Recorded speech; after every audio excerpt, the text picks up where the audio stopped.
Olá pessoal, é um prazer estar aqui com vocês para iniciarmos uma aula sobre a Proclamação da República. Nós iremos nesta primeira aula falar sobre o processo que conduziu à República e na aula seguinte nós iremos aprofundar esse assunto, certo? Então o que é que acontece? Primeira coisa que nós devemos saber é o que significa a palavra república. Nós sabemos que república hoje é um sistema político, né? Mas a raiz da palavra, ou a etimologia, a palavra república vem do latim res publica, que significa coisa do povo, ou coisa pública, e, portanto, não é considerada uma propriedade privada. A república hoje é entendida como um sistema de governo que busca promover a participação democrática do cidadão. Então, essa é a maior diferença, essa é a maior importância da palavra república, é a participação do cidadão, né? Pois ela, lá no original, significa res publica, ou coisa do povo, vem se diferenciar de todos os outros sistemas políticos, né? Então nós iremos ver aqui que o Brasil, durante a sua história, ele passou por pelo menos 3 sistemas políticos diferentes, e é necessário nós sabermos disso para que nós possamos compreender, né, qual a importância de hoje sermos uma república.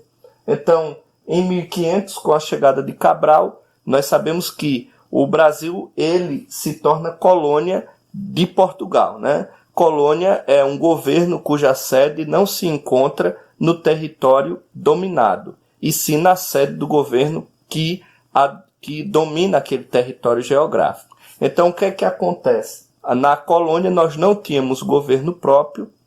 Na colônia nós éramos dominados por Portugal. Toda a sede estava lá, né? Como todos sabemos. E a partir do ano de 1822, né? Com a ida de Dom João VI, ou o retorno de Dom João VI a Portugal em 1820, em 1822 acontece um evento que vem mudar o cenário político brasileiro, porque o Brasil passa a ser um império, né? Então é proclamada, entre aspas, a independência do Brasil, e o Brasil estava naquele momento passando a ser um império. Então, de colônia para império. Mas o império começa e nós sabemos que o maior imperador, né, governou 46 anos no Brasil, foi Dom Pedro II, né? E justamente o governo de Dom Pedro II termina em 1889. Então, em 1889, começa a fase da República, e é esta fase, esse período de transição entre Império e República, que nós iremos, nesta aula, tentar esclarecer, né? Para que a gente possa compreender melhor este assunto. Algumas coisas são necessárias para nós compreendermos esta fase de transição, né? Por exemplo, nenhum movimento, nenhum sistema político, ele muda da noite para o dia, em comunidade, em povo, em nação alguma, né? Existem os processos históricos. Existem as lutas, existem as conquistas, e aos poucos aquele sistema político ele vai mudando, né? O sistema político de império para a república não foi diferente aqui no Brasil, porque nós vemos, primeiro, acontece em 1870 o Manifesto Republicano. O que foi o Manifesto Republicano?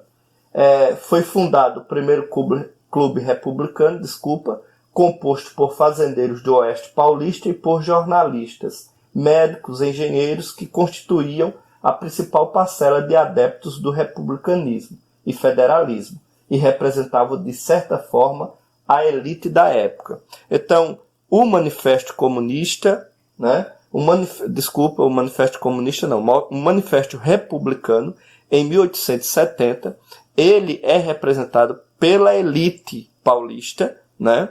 Composta tanto de fazendeiros como de pessoas autônomas e do comércio.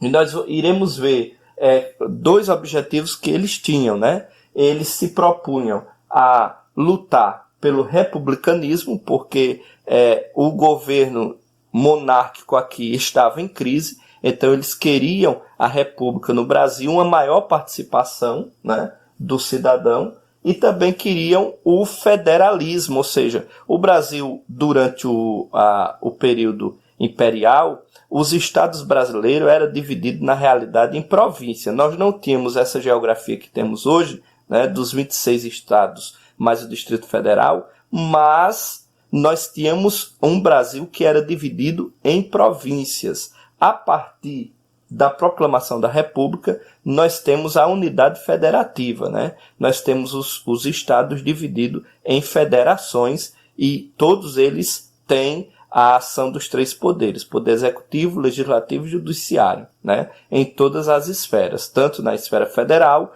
quanto na esfera estadual, quanto na esfera municipal, só para a gente ter uma noção do que significa essa unidade federativa, né? Mas, partindo para outro ponto, esse manifesto republicano em 1870, ele vai levar os fazendeiros do Oeste Paulista e esta comunidade de autônomos, essa elite, né, cafeeira, vai levar o quê? Vai levar eles a criarem um partido chamado PRP, que é o Partido Republicano Paulista. Ele foi fundado em Itu, né? Itu, melhor dizendo, 3 anos após as primeiras manifestações pró-república. Seus organizadores visavam promover uma maior atuação política do estado de São Paulo, Rio e Minas Gerais. Olha só, o governo imperial, ele estava com muitas figuras importantes localizadas na Bahia e em Pernambuco. E os sulistas, no caso, aqueles que eram de São Paulo, de Minas e Rio de Janeiro, eles, na realidade, eles queriam uma maior participação política. Por isso que eles criaram esse partido, o PRP. E a partir daí começou as lutas políticas para que se estabelecesse a República. Então veja bem, outra coisa importante são duas questões que os historiadores denominam como questão religiosa e questão militar. Primeiro nós vamos ver o que foi a questão religiosa, né? A questão religiosa. Então olha só, existiam duas situações, o padroado e o beneplácito. E o que era o padroado no sistema imperial? O padroado era quando Dom Pedro II era responsável pela escolha dos cargos eclesiásticos, ou seja, ele quem nomeava bispo, padres e etc. Além disso, o clero recebia salários fornecidos pelo Estado brasileiro, ou seja, os sacerdotes católicos eram remunerados como se fossem funcionários públicos. Então nós vemos a igreja era unida com o Estado, não existia essa separação entre Estado e igreja, e através do padroado, Dom Pedro II, ele tinha a ação, né, a autoridade de nomear até mesmo bispos para a igreja. Então isso deixava a relação da igreja com o império muito intensa, né, e muito unida para conquistar poder. Mas isso vai enfraquecer. Essa aliança entre o império e a igreja, no final do sistema imperial, vai enfraquecer e vai ser uma das razões para a queda do império. Então, outra coisa que Dom Pedro II tinha era o beneplácito, quando os documentos oficiais do clero e as bulas papais precisavam de autorização de Dom Pedro II para circular no Brasil.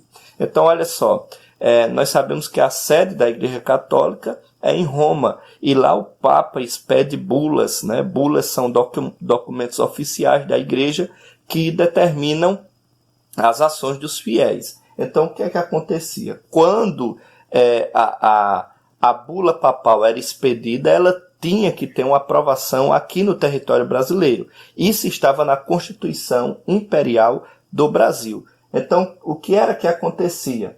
Era chamado beneplácito, ou seja, existia precisava de existir uma aprovação por parte do imperador.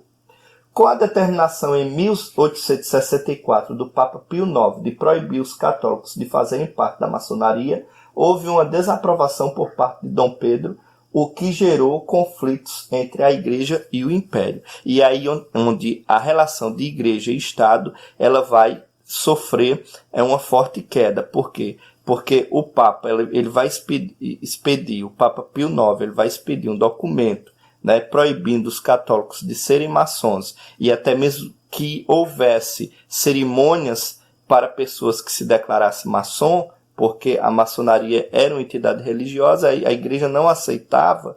O que é que vai acontecer aí? Vai acontecer que a família, né, a família Bragança, a família do imperador, era muito envolvida com isso. Inclusive o pai de Dom Pedro II, ele tinha sido, né, do alto grau do escalão da maçonaria. Então o que é que acontece? Quando o Papa expede essa bula, Dom Pedro II não aceita isso aqui no Brasil. Alguns bispos eles irão querer desobedecer, né? Eles irão querer obedecer ao Papa, irão ser presos, né? Sentença de ser presos e sentenciados por 4 anos. Depois de 1 ano eles irão ser liberados, mas isso aí vai manchar de certa forma a imagem do imperador, porque a partir dali ele começou a ser enxergado como uma pessoa que não apoiava a fé e a liberdade religiosa no Brasil. Outra questão para encerrarmos é a questão militar. Então nós sabemos que um Estado forte começa com uma área militar forte, né? Principalmente nessa época aqui do Brasil Império. Então o que era que acontecia? A Guerra do Paraguai, o Brasil participou, e ela contribuiu para a circulação de ideias republicanas entre os militares que participaram da guerra.